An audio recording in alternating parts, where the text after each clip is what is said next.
are you? Good. We're on day 2, unfortunately, of a government shutdown. The president, the vice president, the entire team here will continue to work and talk to members on the Hill to try and come to a resolution, to try to encourage Democrats to muster up the courage to do the right thing. And we believe there will be a vote taking place tomorrow, and we hope that vote will lead to the government reopening. That's what the president wants to see, and that's what we're working on today. John. Caroline, yesterday the vice president in the briefing room by your side expressed this optimism that he thinks this shutdown is going to be a short shutdown. Do you share that optimism? Does the president share that optimism? I do. I think that's our hope, and that's our expectation. We know, Democrats know, they are doing the wrong thing by shutting the government down. You can see it when they're answering questions. You can hear it in their voice. There is zero good reason for them to vote to shut the government down right now. They are doing it for political reasons. They are doing it because they want to give taxpayer-funded health care benefits to illegal aliens, which is something the American people resoundingly rejected ahead of the election last year. That's why they reelected President Trump in a large part. And so Democrats know what the right thing to do is, and it's to reopen the federal government. Gabe.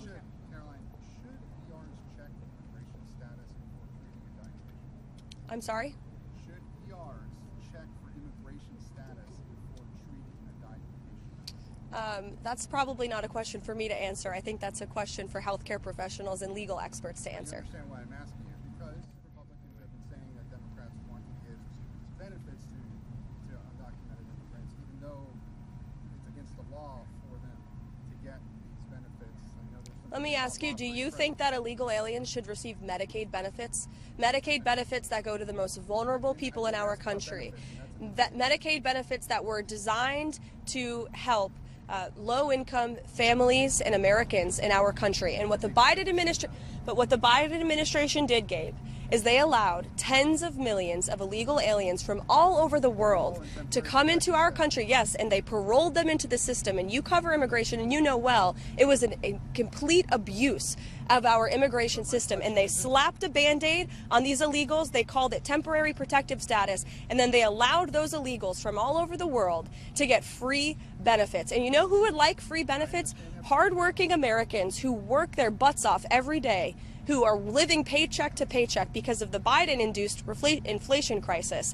And there were higher wait times at hospitals under the Biden administration. We saw these illegals committing crimes all over our country, and they're getting things for free. That is fundamentally unfair, and this administration is not going to support it. Should PRs, if a person comes in with a stroke or a bullet wound or is bleeding out, should they ask for immigration status before treating that person? Gabe? I don't speak for emergency rooms across the country. I speak for the President of the United States, and that's what he believes on this policy. Nancy. Follow up on that. If there is this one provision in the Democratic proposal that the White House disagrees with, what's to stop you from negotiating over other provisions where there may be some common ground? We haven't wanted to negotiate. We just want to keep the government open. That's been the Republican and the Trump White House position since the very beginning. We wanted to pass a clean continuing resolution, we still do, to keep the government open, and then we can negotiate on all of these policy matters. It's the Democrats who injected partisan politics into keeping the government and the business of the American people open. Republicans do this when they're in the minority too. They see an opportunity to gain some leverage and have a negotiation. Why is it okay if Republicans do it but not when Democrats? Democrats have voted for the clean continuing resolution that Republicans introduced 13 times in the past. 13 times. They voted for it as recently as March. And now all of a sudden they are shutting the government down, and they are holding our country hostage over a partisan political matter that the vast majority of the country disagrees with. And they know it's so unpopular that they're now running away from it. I saw some senators on television this morning saying, we don't want to give health care benefits to illegal aliens. Yes, you do. Roll the tape. You can see time and time again, Democrats have supported that. They've voted for it, and they did it under Joe Biden, and we stopped it. The president stopped it with the passage of the One Big Beautiful Bill. And now they want to undo the president's very popular policy to ensure that taxpayer-funded health care benefits only go to tax-paying, law-abiding American citizens. Can you give us an estimate on the amount of federal workers that the Trump administration wants to fire during the government shutdown? Are we talking hundreds? Are we talking thousands? Look, it's likely going to be in the thousands. It's a very good question, and that's something that the Office of Management and Budget and the entire team at the White House here, again, is unfortunately having to work on today. These discussions and these conversations, these meetings would not be happening if the Democrats had voted to keep the government open. Steve, go ahead.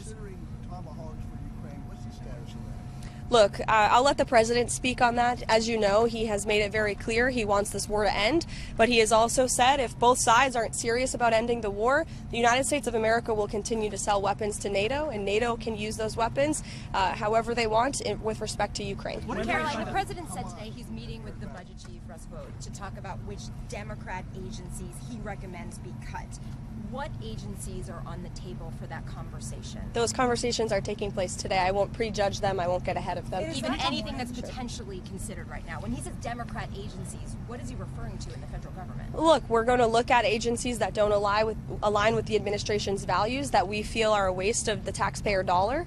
And look, unfortunately, these conversations are happening because we don't have any money coming into the federal government right now. And so the president wants to be a good steward of the American taxpayer dollar during a time when our balance sheet is looking very grim because the Democrats chose to shut the government down. The compact with higher education sent out to 9 universities. What are you trying to achieve with this? And if you just clarify, is this offering preferential access, or if these universities don't sign it, funds will be pulled? I think that's a determination for our policy team to make, but this letter went out to multiple universities, as you know, and it's really a sign of encouragement for them to work alongside the administration to do what's right for their students in terms of ensuring free speech, in terms of preventing some of the anti-Semitic and illegal behavior that we saw ravaging our college campuses last year. Steve, I heard you had another foreign policy question. Yes, so the president made it very clear he wants to hear back from them very soon. I will leave it to the president or the Secretary of State to speak on that, but we expect and we hope that Hamas will accept the plan that was proposed by Special Envoy Witkoff. It's a good plan, and as you know, it's been applauded by leaders all over the world. We'll see you guys later. Thank you.